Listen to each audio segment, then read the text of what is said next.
ઈસુની જય. આવો પ્રાર્થના કરીએ. પિતા પરમેશ્વર, અમે તમારો આભાર માની તમારી સ્તુતિ કરીએ છીએ આજના સુંદર દિવસ માટે. રાત્રે સરસ રીતે સવારે જીવતા જગતા ઉઠાડ્યા તમારો આભાર માની પ્રભુજી. આજનો સુંદર અને નવો દિવસ આપી તમે અમને ધન્ય કર્યા છે પ્રભુજી. તમારા પ્રેમ શાંતિને આનંદથી અમને ભરી દો પ્રભુજી. અને આજનો દિવસ જે અમે વચનો સાંભળીએ અને સમજૂતી મેળવીને એ પ્રમાણે અમારું જીવન જીવીએ એવી કૃપા કરો. આ પ્રાર્થના અમે મારા પ્રભુ ઈસુ ખ્રિસ્ત દ્વારા કરીએ છીએ. આમેન. આવો આજનું વચન લઈએ. રોમન પત્ર 4 અધ્યાય 18 થી 21 કડી. આશા ફળીભૂત નહીં થાય એવું લાગતું હતું ત્યારે અબ્રાહમે ઈશ્વર ઉપર ભરોસો મૂકતા આશા રાખી. તેથી તે ઘણી પ્રજાઓનો પૂર્વજ બન્યો. ધર્મશાસ્ત્રમાં લખેલું છે તેમ તારા વંશજો ઘણા થશે. તેની ઉંમર લગભગ 100 વર્ષની થઈ હતી. તેનું શરીર લગભગ મૃતપ્રાય થઈ ગયું હતું અને તેની પત્ની સારાને બાળક જન્મવાની કોઈ શક્યતા ન હતી. આ બાબતો ધ્યાનમાં લીધા છતાં તેનો વિશ્વાસ ડગ્યો નહીં. ઈશ્વરના વરદાન ઉપર તે શંકા લાવ્યો નહીં. વિશ્વાસમાંથી ડગ્યા વગર દ્રઢ રહીને તેણે ઈશ્વરને મહિમા આપ્યો. આજના જે વચન આપણે જે સાંભળ્યું છે એ અબ્રાહમનું ઉત્તમ ઉદાહરણ આપણને ખબર છે. એના વિશે આપણે આજે વાત કરીશું. આમાં ખાસ કરીને આપણે જે જોવાનું છે એ મુખ્ય વિષય જે છે એ શંકા અને અવિશ્વાસ, એની પર આપણે વાત કરીશું. કે જ્યાં આશા નહોતી ત્યાં અબ્રાહમ વિશ્વાસ રાખે છે અને ઈશ્વરની શક્તિમાં તેમનો સંપૂર્ણ વિશ્વાસ. આશા વિરુદ્ધ વિશ્વાસ, અને એ એમને રાષ્ટ્રોના પિતા બનાવે છે.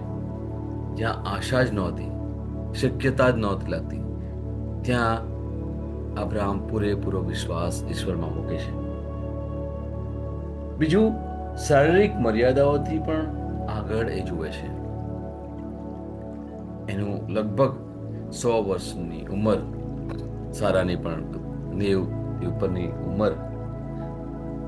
એમને ખબર હતી વાસ્તવિક રીતે જોવા જઈએ, શારીરિક રીતે જોવા જઈએ તો કોઈ શક્યતા જ ના લાગે. છતાં પણ એ શું કરે છે? શંકા નથી કરતા.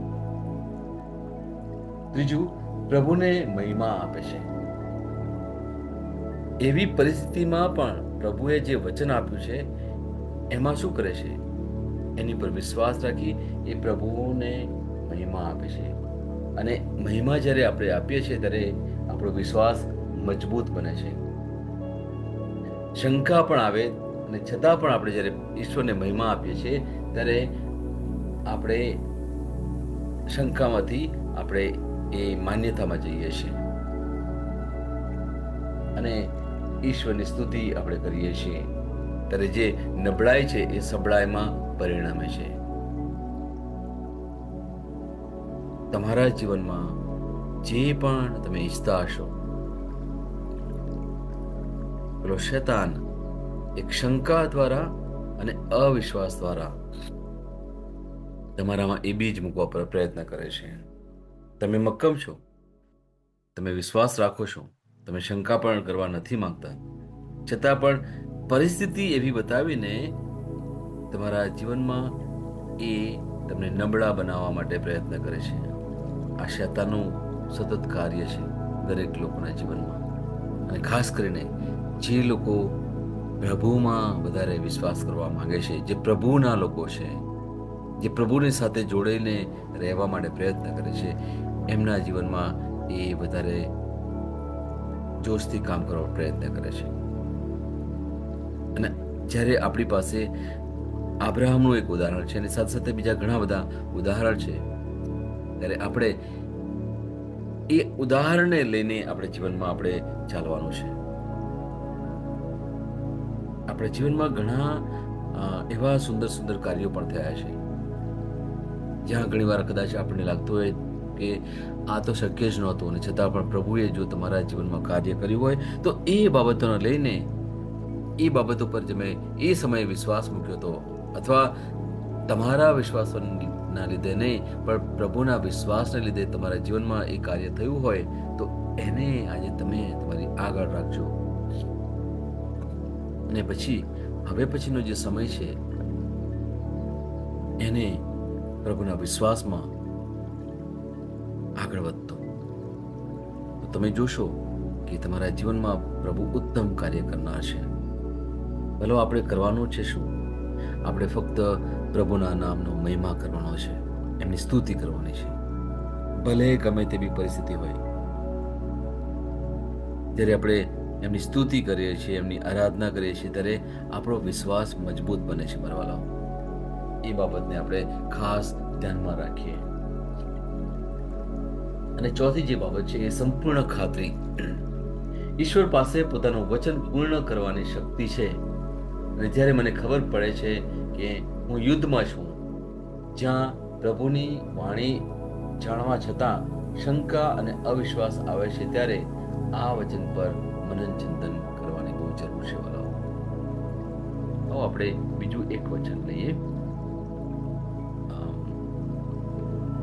હિબ્રુનો પત્ર છે, એનો 6 અધ્યાય અને 13 થી 20મી કડી સુધી છે. હિબ્રુનો 6 અધ્યાય અને 13 થી 20મી કડી, પણ હું થોડી કડીઓ વાંચીશ અને પછી આગળ આપણે વધીશું. ઈશ્વરે અબ્રાહમને વચન આપ્યું ત્યારે વચન મુજબ કરવાને તેણે શપથ લીધા હતા. કોણે? ઈશ્વરે શપથ લીધા હતા. ઈશ્વર કરતા બીજું કોઈ મોટું ન હોવાથી તેમણે શપથ લેતી વખતે પોતાના જ નામનો ઉપયોગ કર્યો. તેમણે કહ્યું, હું તને વચન આપું છું કે હું તને આશીષ આપીશ અને ઘણા સંતાનો પણ આપીશ. અબ્રાહમ ધીરજવાન હતો અને તેથી તેના હકમાં ઈશ્વરે આપેલું વચન પૂર્ણ થયું. માણસ શપથ લે છે ત્યારે તે પોતાના કરતા બીજી કોઈ મહાન વ્યક્તિના નામનો ઉપયોગ કરે છે, અને એમ શપથ માણસો વચ્ચેના વિવાદનો નિકાલ લાવે છે. અહીંયા અબ્રાહમના સમયમાં ઈશ્વર જાતે પોતાના નામને શપથ લે છે, પોતાની જાતનો શપથ લે છે. કેટલું મહાન, કેટલું મહાન! કારણ કે શપથ એટલા માટે પણ લે છે કે અબ્રાહમની જે પરિસ્થિતિ હતી એ અબ્રાહમને શક્ય જ નહોતી લાગતી.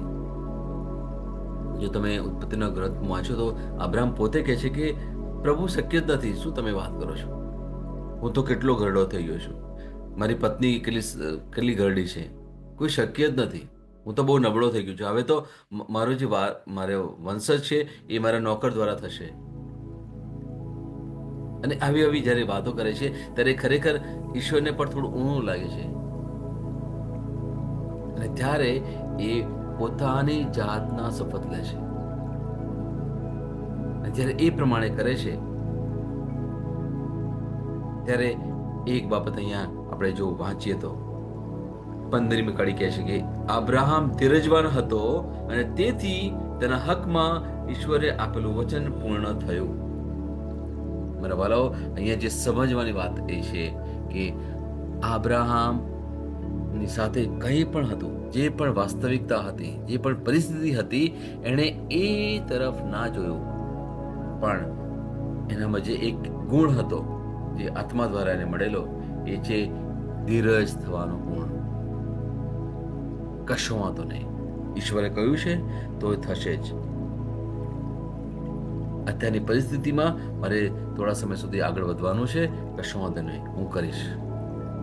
અત્યારે મારે અશાંત નથી રહેવાનું, અવિશ્વાસ નથી કરવાનો, મારે શંકા નથી લાવવાની. કેમ? કારણ કે ઈશ્વરે વચન આપ્યું છે કે હું કરીશ જ. જો એટલે 100% ભાર સાથે. એટલે અબ્રાહમનો જે પેલો ગુણ હતો ધીરજવાન રહેવાનો, જ્યારે એ ધીરજવાન રહ્યો, એ નાસીપાસ ના થયો, એ અસ્તવ્યસ્ત ના થયો, એ બેકડો ના થયો, ત્યારે ઈશ્વરે આપેલું જે વચન હતું એ એના હકમાં પૂર્ણ થાય છે. ધીરજવાન થવું આ એક પવિત્ર આત્માનો ગુણ કહેવાય મારા વાલાઓ. જો આપણામાં ક્યાંક ને ક્યાંક ધીરજ ના હોય, આપણે અધીરા હોઈએ કે ના પ્રભુ આજે જ આપી દો, બસ મારે શક્યતા જ નથી લાગતી, મને બસ નહીં, જો એ પ્રમાણે જો આપણે અસ્તવ્યસ્ત રહેતા હોય તો પછી આપણે થોડું વિચાર કરવો પડે કે હું ખરેખર પ્રભુમાં વિશ્વાસ મૂકું છું કે કેમ. કારણ કે પ્રભુએ એકવાર વચન આપ્યું છે અને અહીંયા તો એમણે પોતાની જાતનો શપથ લીધો છે. તમે કદાચ જોયું હશે કે ઘણા લોકો એવી રીતે બોલતા હોય છે, નહીં, સમ ખાતા હોય. એકચ્યુઅલી બાઇબલમાં તો એ સમ ખાવાનું મના કરે છે, પણ અહીંયા જે પ્રસંગ છે, આપણને જે સમજવાની વાત એ છે કે જ્યારે ઈશ્વર પોતે પોતાની જાતનો એમણે શપથ લીધો હોય, એમણે પોતાની જાતના સમ ખાધા હોય, તો પછી આપણે કશું કરવાની જરૂર નથી. આપણે ફક્ત એક જ કાર્ય કરવાનું છે કે આપણે આ સમયમાં ધીરજ ધરવાનું છે. બસ ધીરજ ધરવાની છે. આ ધીરજ એટલા માટે ધરવાની છે જેથી આપણો વિશ્વાસ મજબૂત બને, મક્કમ બને.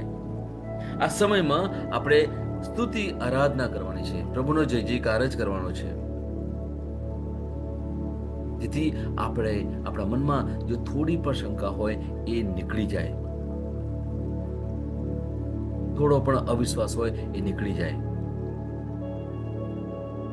કે આ આપણું જે જીવન વ્યવહાર જે ચાલી રહ્યું છે એ ફક્ત વિશ્વાસ ઉપર જ ટકી રહ્યું છે મારા વાલાઓ. એ પ્રભુનો વિશ્વાસ.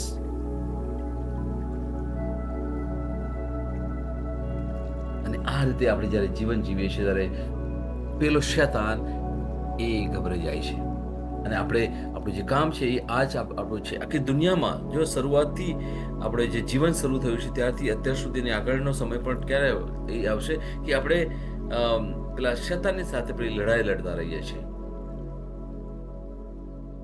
અબ્રામને જો ને કે 75 વર્ષે એને પોતાના બાપના ઘરેથી બહાર નીકળવાનું કહે છે અને ત્યારે પેલું પ્રભુ એમને વચન આપે છે કે તું વંશજોનો બાપ થઈશ, તારા દ્વારા રાષ્ટ્રો ઉત્પન્ન થશે. અને આબ્રાહમ જ્યારે એ બાબત ઉપર વિશ્વાસ કરે છે ત્યારે એના જીવનમાં ખરેખર પૂર્ણ થાય છે પ્રભુનું વચન. કારણ કે જે ધીરજવાન રહ્યો અને એને વિશ્વાસ મૂક્યો, એ જ વિશ્વાસે એને વધારે અડીખમ બનાવ્યો અને એને વિશ્વાસે એને મજબૂત બનાવ્યો.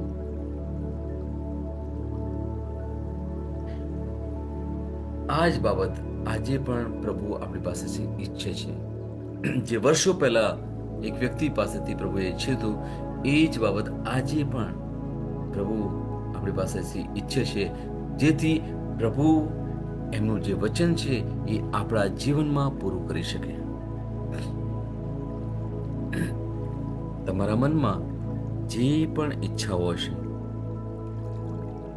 તમારા મનમાં જે પણ આશાઓ હશે, એને ફક્ત પરમેશ્વરના વિશ્વાસથી આપણે આગળ વધવાનું છે.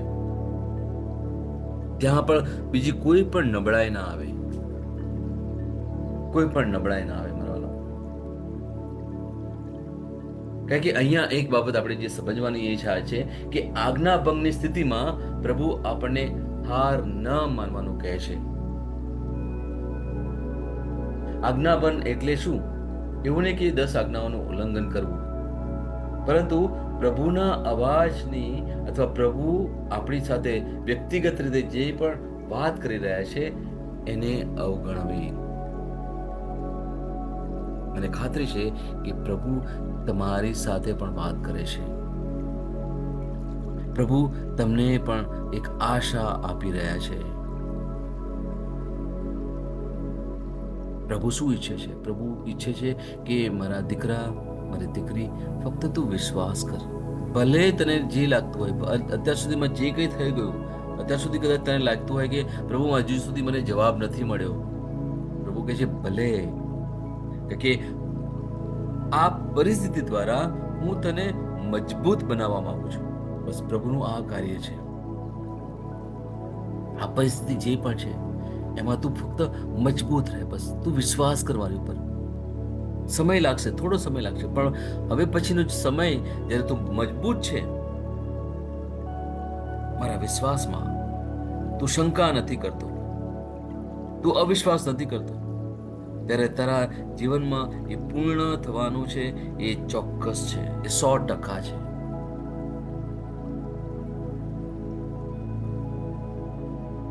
આ બાબતથી આપણે સભાન થઈએ મારા વાલાઓ, આ બાબતથી આપણે સભાન થઈએ. કારણ કે આજ્ઞાબંધ એ એક જ છે. 10 આજ્ઞાઓ તો ઠીક છે, પણ પ્રભુ પણ ઘણીવાર આપણને કંઈક કરવાનું કહે છે, જ્યારે આપણે નથી કરતા એ પણ આજ્ઞાબંધ કહેવાય. એવું કંઈક બાઇબલમાં નથી લખ્યું. 10 આજ્ઞાઓ તો કે ને કે પેલો ત્યાં એક તકતી ઉપર 10 આજ્ઞાઓ લખી હતી, પણ એક બીજી એક આજ્ઞા છે જે આપણે જોઈ નથી શકતા. એ છે પ્રભુ આપણને કંઈક કરવાનું કહે છે. જો તમે શાંત રહેતા હોય, થોડું મનન ચિંતન કરતા હોય, તો પ્રભુ પણ તમારી સાથે વાત કરતા હશે અને પ્રભુ તમને કંઈક કહેવાય ને ઇન્સ્ટ્રક્શન આપતા હશે, તમને કંઈક સલાહ સૂચન આપતા હશે. પ્રભુનો અવાજ હંમેશા બહુ જ કહેવાય ને કે હળવો હોય છે. આજે હું તમારી સાથે જે વાત કરું છું એ પણ પ્રભુનું જ વચન છે. અને પ્રભુ તમારી સાથે જ્યારે વાત કરતા હોય એને આપણે સમજીએ, કારણ કે પ્રભુનું જે વચન છે ને એ વાસ્તવિકતાથી વિપરીત છે. યાદ રાખજો, અબ્રાહમનું જેવું હતું એવું જ કંઈ પ્રભુનું વચન આજે પણ તમારા જીવનમાં છે. જ્યાં આપણે લાગે શક્ય જ નથી ને પ્રભુ, તમે શું કહો છો, શક્ય જ નથી લાગતું. અબ્રાહમ પણ બોલી શક્યો હોત કે પ્રભુ શું તમે વાત કરો છો, હું તો 100 વર્ષનો થઈ ગયો, મારી પત્ની જુઓ, એનો ગર્ભ તો સુકાઈ પણ ગયો છે, શક્ય જ નથી પ્રભુ, શું વાત કરો છો. મેં તો હવે નિર્ણય કરી લીધો છે, હવે તો મારો જે પણ વૈભવ છે મારો, અને હવે પછીનો જે મારો વારસ છે એ પણ મારો નોકર લઈ જશે. એ કહી શક્યો હોત વાસ્તવિકતા પ્રમાણે. અને આમ જોવા જઈએ એક રીતે દુનિયાવી રીતે જ્યારે વિચારીએ તો એ તો છે જ. કોઈ પણ કહે છે કે હા એમાં શું ખોટું છે. અબ્રાહમે જે નક્કી કર્યું, એણે જે પ્રમાણે એની જીવનની જે યોજનાઓ કરી છે એ બરોબર છે. પણ એ જ સમયે ઈશ્વર આવીને એને કહે છે કે તું વિશ્વાસ કર, મેં તને વચન આપ્યું છે, મેં તને વચન આપ્યું છે. અને અહીંયા હિબ્રુનો 6 અધ્યાય એની 13મી કડી પ્રમાણે ઈશ્વર પોતે પોતાની જાતના સમ ખાય છે.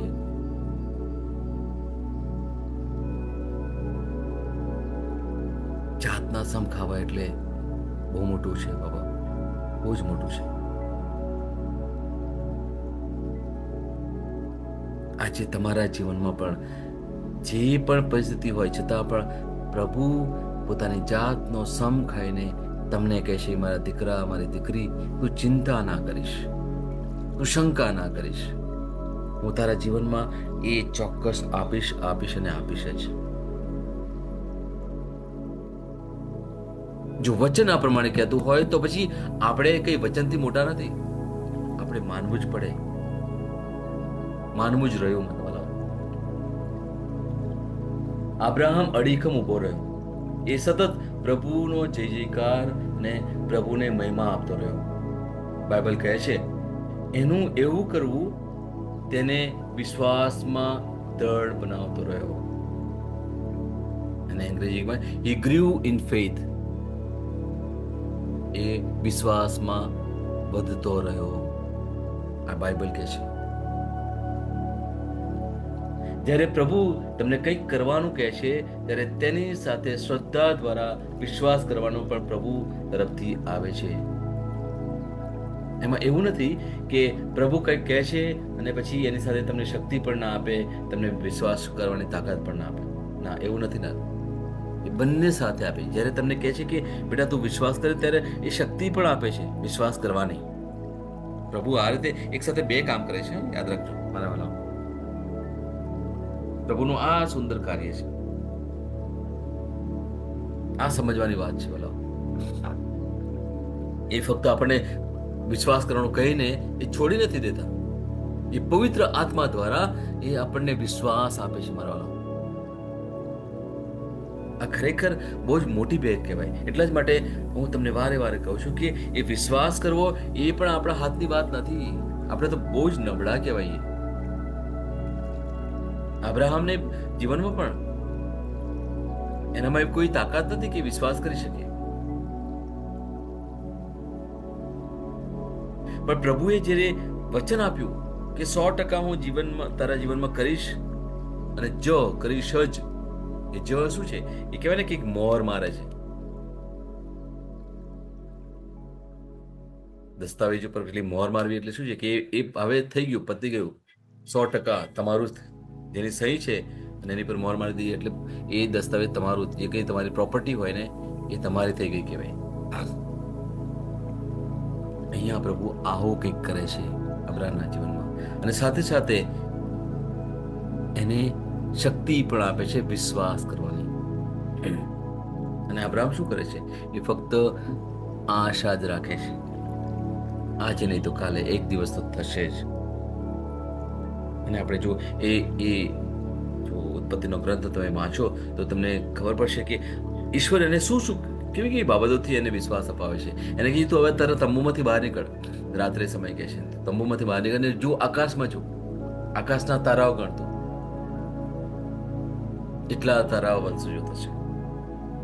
અને દિવસે શું કરે છે? ત્યાં એ વખતે રેતી છે, તો રેતી ઉપર એને એને ફરે છે, અને રેતીના જેટલા કણ છે ને એટલા તારા વંશજો.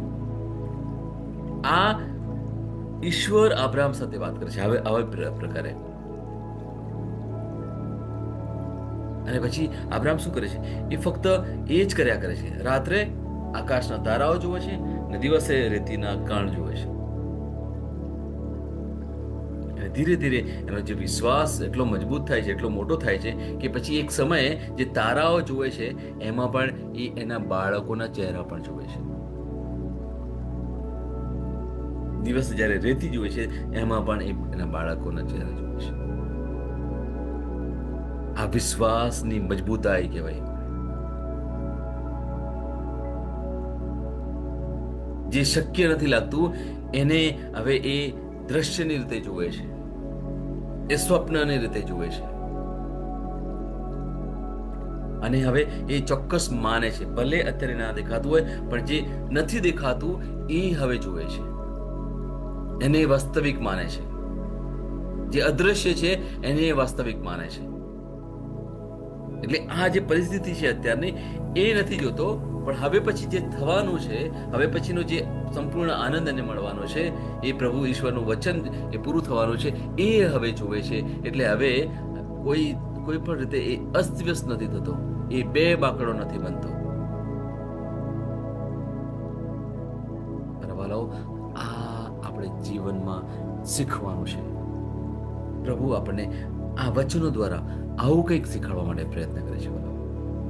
આટલા વખતથી આપણે જે જોઈએ છે, મન એક યુદ્ધ ભૂમિ, એક મોટો વિષય, અને એમાં રોજ ને રોજ આપણે નાના નાના બીજા વિષયો લઈએ છીએ. આજનો જે વિષય મેં તમને કહ્યું એ પ્રમાણે શંકા અને અવિશ્વાસ. અને આજે પ્રભુ આપણે કેટલું સુંદર રીતે શીખવાડે છે કે વિશ્વાસ કેવી રીતે કરવો, શંકા કેવી રીતે નહીં લાવવી. પ્રભુનો આપણે આભાર માનીએ, એમની સ્તુતિ કરીએ. કારણ કે મેં તમને કહ્યું એ પ્રમાણે કે જ્યારે પ્રભુ આપણને વિશ્વાસ કરવાનું કહે છે, પ્રભુ આપણને એમનો વિશ્વાસ આપે છે, ત્યારે એની સાથે સાથે આપણને એ વિશ્વાસ કરવાની શક્તિ પણ આપે છે, બળ પણ આપે છે.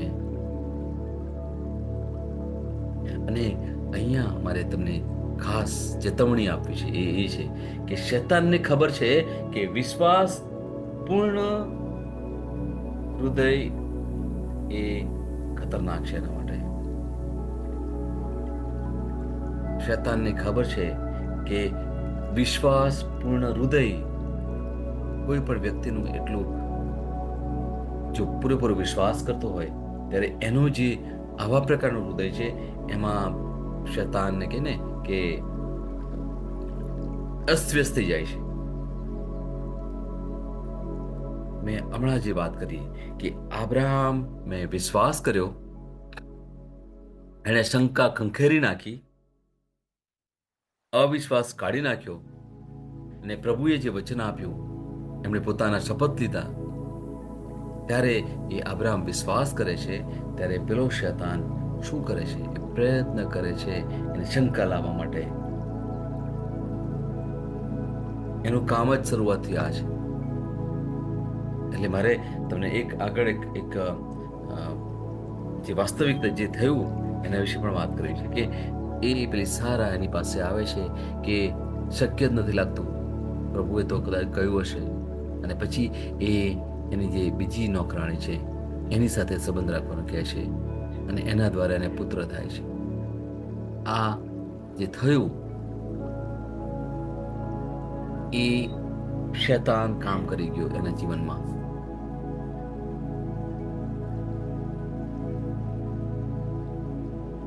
અને એના પછી જે કંઈ થયું આપણને એ ઉત્પત્તિના આગળના જે વચનો હશે એના દ્વારા આપણને ખબર પડી છે શું થયું પછી. ઈશ્વરની ઈચ્છા ક્યારેય હતી નહીં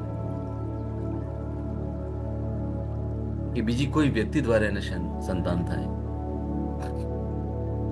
આજે ઇસ્માઇલ એના દ્વારા એક મોટી પ્રજા પણ ઉત્પન્ન થઈ, આપણને ખબર છે.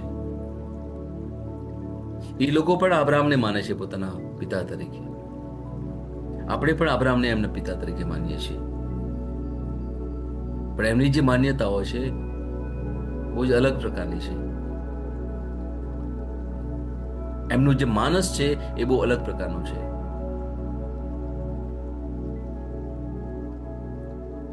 આ એક એવી ઘટના બની જ્યાં પેલો શૈતાન કામ કરી ગયો અબ્રાહમના જીવનમાં અને સારાના જીવનમાં પણ.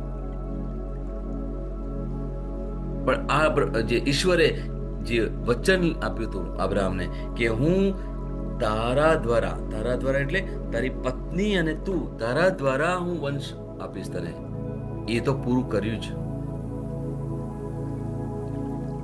અને આપણને ખબર છે કે એ પછી શું થયું. ઈસાક એમના જીવનમાં આવે અને ઈશ્વરે એને જે એની કસોટી પણ કરી કે એના પુત્રનો બલિદાન આપવાની વાત કરી, અને એ પણ એટલા જ માટે કારણ કે આબ્રાહામને શંકા કરી હતી અને શંકા અને અવિશ્વાસના લીધે એણે કોઈ બીજી વ્યક્તિ સાથે સંબંધ કરીને વંશ ઉત્પન્ન કરવા માટે પ્રયત્ન કર્યો હતો.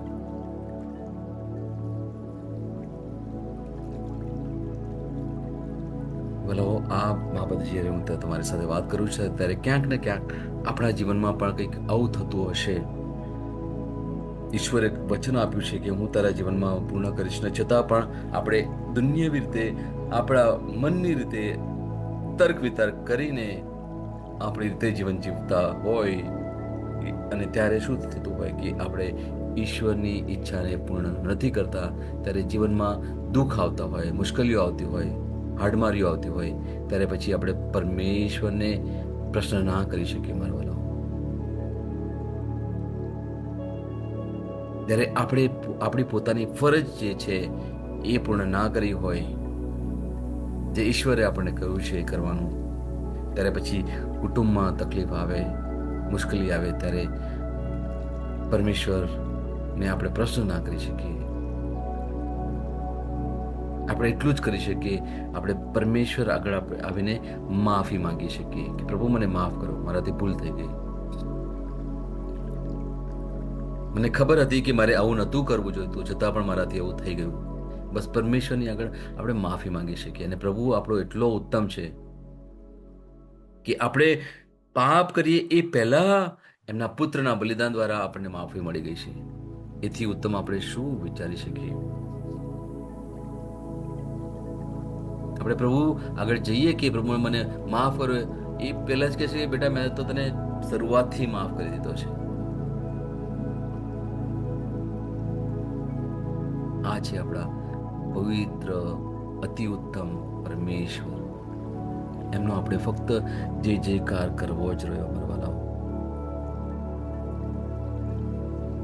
એમના કોઈ પણ કાર્ય ઉપર આપણે ક્યારેય શંકા ના કરી શકીએ.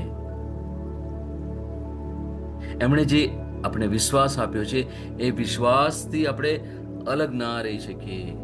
એમાં જરા પણ અવિશ્વાસ ના મૂકીએ મારા વાલાઓ. વળગી રહીએ કે આપણો જે પરમેશ્વર છે એ સાચો પરમેશ્વર છે. આપણો જે પરમેશ્વર છે એ જીવંત પરમેશ્વર છે.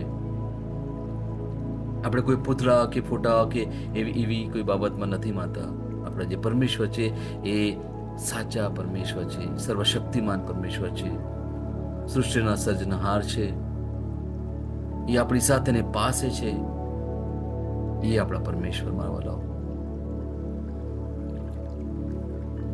આજનો દિવસ આપણે જ્યારે શરૂ કરીએ ત્યારે આ બાબતને આપણે મનમાં રાખીને આપણો દિવસ શરૂ કરીએ. Praise the lord.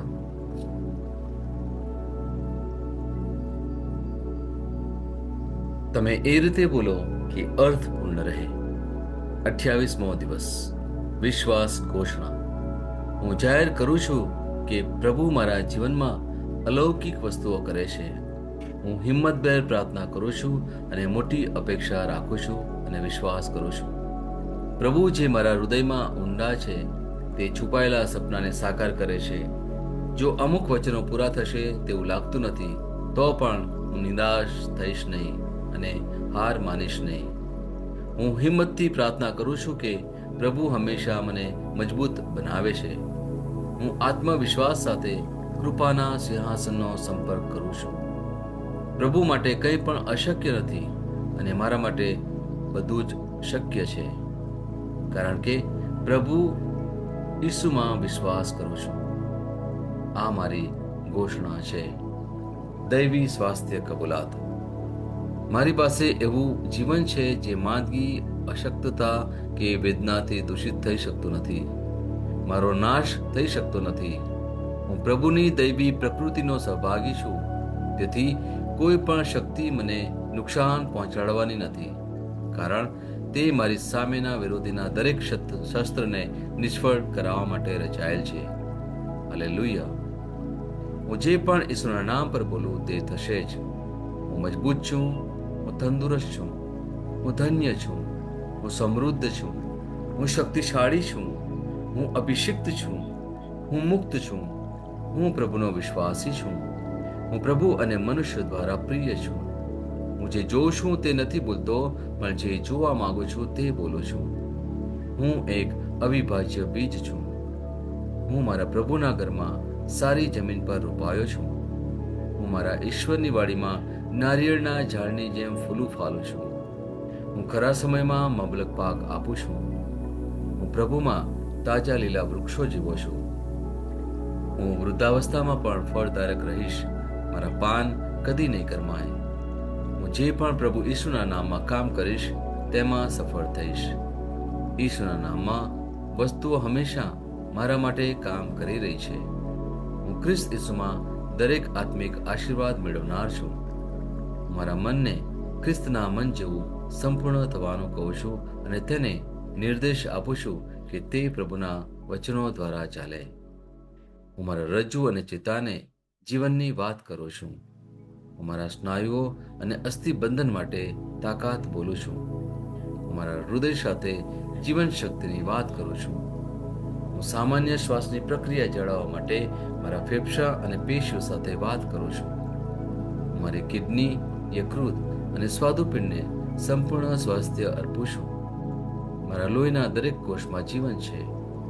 મારા હાડકાં, સાંધા અને નાજુક અસ્થિઓ ગોઠવાયેલા, મજબૂત અને મક્કમ છે. મારી આંગળીઓ ઉત્તમ રીતે કાર્ય કરે છે. મારી આંખોનું તેજ સારું છે. મારા કાન શ્રેષ્ઠ રીતે કાર્ય કરે છે. મારી ત્વચા નવા જન્મેલા બાળક અને ઈશ્વરની સુંદરતા જેવી મુલાયમ અને તંદુરસ્ત છે. મારા વાળના મૂળ સજ્જડ છે. હું મારા વાળને મજબૂત રહેવાનો આદેશ આપું છું અને જ્યાં વૃદ્ધિની જરૂર હોય ત્યાં હું વાળ ઉગવાનું કહું છું. મારા દાંત, અવાળા, જડબા, રક્તવાહિની બધું જ સ્વસ્થ, મજબૂત અને સંપૂર્ણ છે. મારા બધા હોર્મોન્સ અને ન્યુરોકેમિકલ ટ્રાન્સમીટર એકબીજા સાથે સંપૂર્ણ સુમેળમાં છે અને તેમના કાર્યોને સામાન્ય રીતે ચલાવી રહ્યા છે. મારું પાચન તંત્ર તંદુરસ્ત છે, તમામ ખોરાકને પચાવવા સક્ષમ છે. હું ખ્રિસ્તની આજ્ઞા પાલનમાં તમામ પ્રકારના વ્યસનો, માદક દ્રવ્યો, ખાવું પીવું, મીડિયા, વિલંબ, ગપશપ, આળસ, અતિશય ઊંઘ, અનિવાર્ય ખરીદી, દરેક પ્રકારનો અતિશય વપરાશ તમામને કાબૂમાં લાવું છું. જેમ ઈસુ છે તેવો જ હું છું. મારી પ્રજનન પ્રણાલી પૂરતી માત્રામાં અને સારી ગતિશીલતા દ્વારા શુક્રાણુનું ઉત્પાદન અને જમા કરી રહી છે. મારી બહેનો માટે મારી પ્રજનન પ્રણાલી સમયસર ઈંડાકોષો ઉત્પન્ન કરે છે તથા જન્મ સુધી ગર્ભનું રક્ષણ અને પોષણ કરે છે. મારા અંગની દરેક પેશીઓ સંપૂર્ણ રીતે કાર્ય કરે છે અને હું મારા શરીરમાં કોઈ પણ ખામી કે ખોડખાપણને નકારું છું. મારી સંપૂર્ણ માનવ શરીર રચના અને શરીર વિજ્ઞાન ખ્રિસ્ત ઈસુમાં પૂર્ણ થયેલ છે. ઈસુના નામે હાલેલુયા, આમેન. ઈશ્વર પિતા મને પ્રેમ કરે છે, હું જાણું છું. ઈશ્વર પુત્ર મને પ્રેમ કરે છે, હું જાણું છું. ઈશ્વર આત્મા મને પ્રેમ કરે છે, હું જાણું છું. ઈસુની જય. Hallelujah, hallelujah, hallelujah, hallelujah, hallelujah. Hallelujah, hallelujah, hallelujah, hallelujah, hallelujah, hallelujah, hallelujah, hallelujah, hallelujah, hallelujah, hallelujah. Hallelujah, hallelujah, hallelujah, hallelujah. Ripavala karama shekere de epipi shibara karama shabara by kere Rabala karama shara karama shede de shede bishibilara karama shibete Ribara hala rabakara di rabashabari barabakara shikri Larari rabashabari kere kere bishala rabashabari kere Lahara bashabare kere de shere de kere beshibi labare rabakarete. O rabara bahare rahare kere kere beshibi labakara karama hato bababi kere bishale kere bishababdi. Ribahata maha kere bishabale de shere de shibi rabakara dari karabashiti kere. Libara bahakara didara shabali dara kara karabashibi bishibi bitere shikere dara sharabai kere.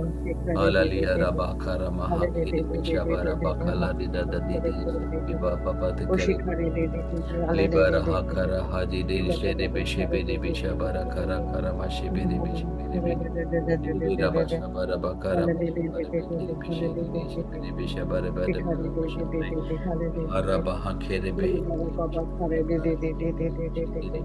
hala kara kara bakara kara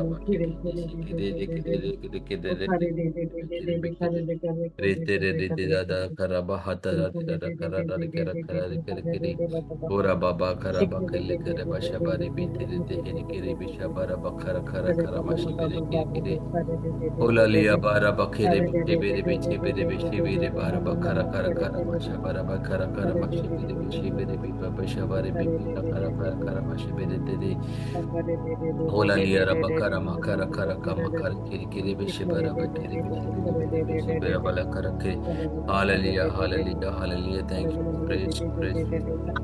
Praise you, Lord. Thank you. પિતા પરમેશ્વરનો જય હો પિતા પરમેશ્વરનો જય હો પ્રભુ ઈશુનો જય હો પ્રભુ યેશુનો જય હો પવિત્ર આત્માનો જય હો પવિત્ર આત્માનો જય હો પવિત્ર ત્રૈક્યનો જય હો પવિત્ર ત્રૈક્યનો જય હો ઈશુની જય ઈશ્વરની જય